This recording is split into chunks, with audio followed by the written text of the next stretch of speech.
Antibiotics, defatted soy grits, and maybe even horse meat. You probably aren't going to a fast food restaurant for high-end eats, but you might want to avoid the beef at these chains. No one orders from Domino's expecting gourmet pizza. After all, this is the place to go when you want cheap, fast pies. But surely you still want the ingredients in that pizza to be decent enough. However, Domino's hasn't received a lot of compliments when it comes to quality, especially in the past few years. Commenters on a 2022 Reddit thread discussed a perceived decline in quality in the chain, although one user noted that staff turnover leads to inexperienced workers trying to make your pizza. Another thread focused on the beef, with Redditors in agreement over how much they dislike the topping. But the chain's beef faces another quality issue: the use of antibiotics. According to Healthline, the problem with consuming meat from animals that have been treated with antibiotics is that some believe it could lead to more bacteria that are immune to antibiotic treatment. But as Texas Farm Bureau reports, all of this could change soon with new regulations coming into place as of June 2023. Domino's no longer uses poultry from flocks treated with antibiotics, but its beef supplies are another matter. Domino says that it intends to switch to sourcing its beef from herds raised without antibiotics. However, that changeover doesn't seem to have happened yet.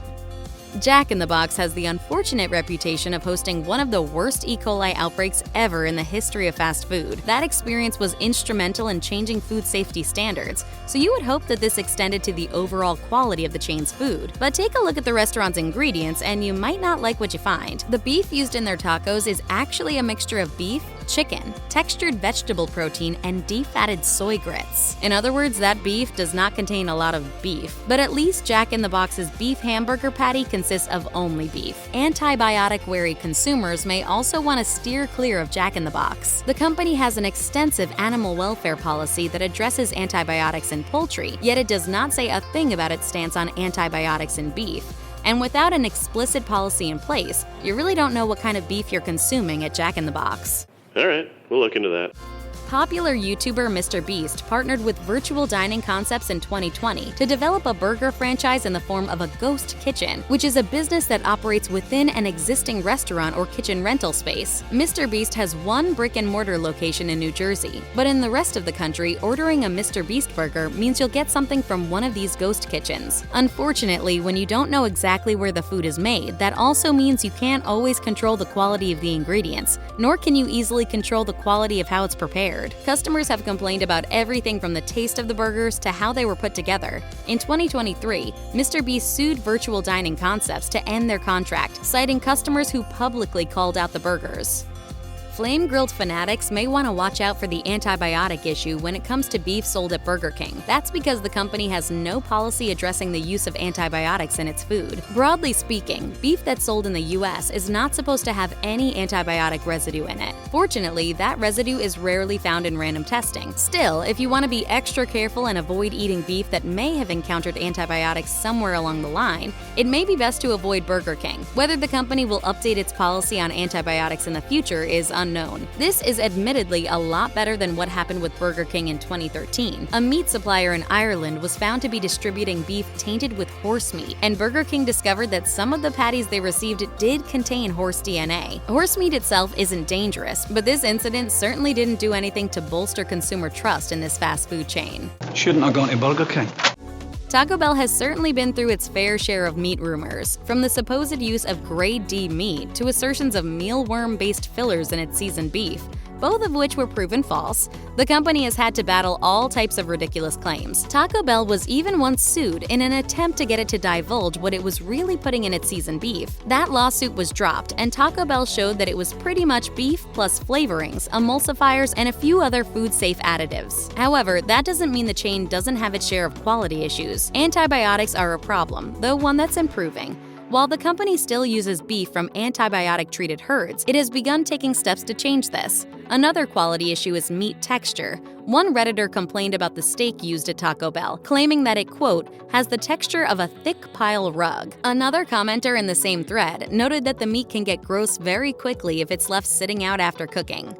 Whataburger is another chain where the beef would be considered low quality, at least so long as you're trying to avoid antibiotics. The company was last seen on the Chain Reaction 4 scorecard in 2018, which was a joint survey that ranked chains based on what they were doing to keep antibiotics out of their meats. Back then, it received a grade F for not having any known antibiotics policy in place. Though it hasn't appeared on the latest Chain Reaction scorecard, the company still doesn't seem to have a clear stance on antibiotics as of 2023. Texas's Whataburger is often seen as a rival to California's In-N-Out. Even though there are now a few states that have both restaurants, they are constantly compared to each other and have very loyal fan bases. You might think that such outspoken fans wouldn't have any complaints about the quality of Whataburger's beef. However, many commenters have questioned what's going on with their beef patties, along with the company's food in general. One Reddit thread starts with a complaint that the beef was dry. Many Redditors chimed in to agree, stating that the patty seems to be thinner than it once was. Other users stated that quality overall has declined both due to the COVID-19 pandemic and Whataburger's owners selling their majority stake in the company to an investment firm. Dairy Queen is on this list partly because the popular fast food chain has no known antibiotic policy when it comes to how it sources its beef. Yet it's also here because, well, people don't seem to like the company's beef products very much at all. A common complaint is that the patties have an odd feel to them. For example, one Reddit thread has quite a few users complaining about the strange texture and gamey flavor of burgers from DQ. Another thread also sees many people writing about a strange texture in all of the chain's burgers. That's a sign that the problem has more to do with the meat sent to all the restaurants and not the preparation or cooking at individual locations. At least if you go to a Dairy Queen location in Texas, you will likely have the option of ordering tacos, though the meat in this item may not be much better. One cryptic comment on yet another Reddit thread warns readers not to eat the chain's taco meat. However, there's no follow-up, so it's up to you to decide if this is a genuine tip. Either way, it seems like sticking to DQ's famous blizzards is the better way to go. And suddenly, the Dairy Queen wasn't looking so bad.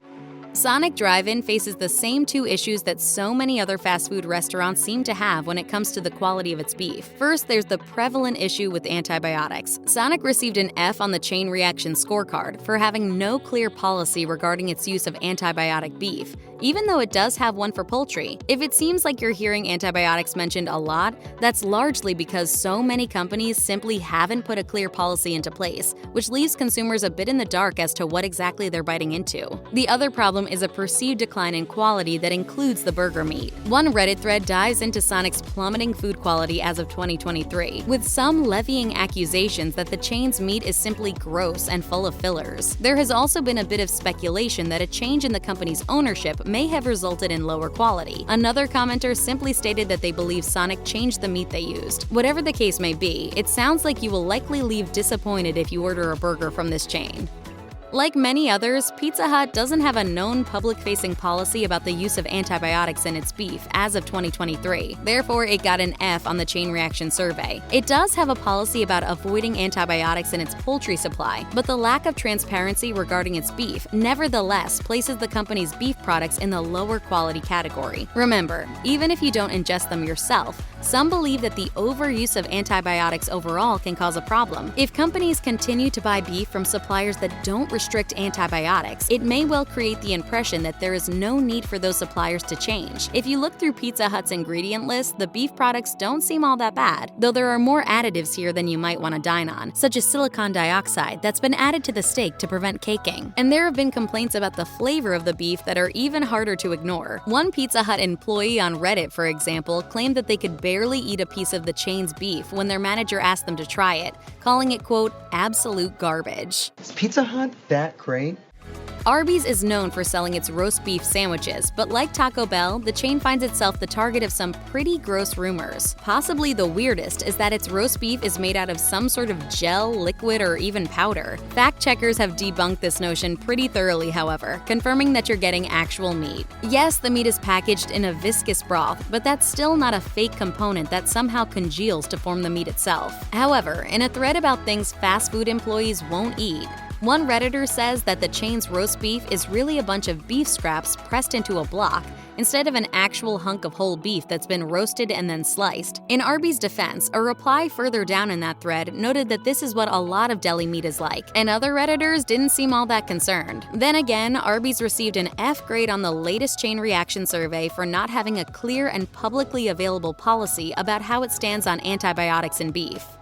White Castle certainly holds a special place in many people's memories, which is kind of odd when you see how many fans complain of gastrointestinal disturbances after eating a few of the chain sliders. What's behind these unfortunate and oftentimes rather disgusting reactions? The consensus appears to be the rather high amounts of grease, fat, and sodium that the small sliders contain. Some speculate that gut microbes may be reacting to the grease and digesting it inefficiently, leading to excessive gas. However, it could just be that the small burgers are easy to eat, which might lead some people to consume too many.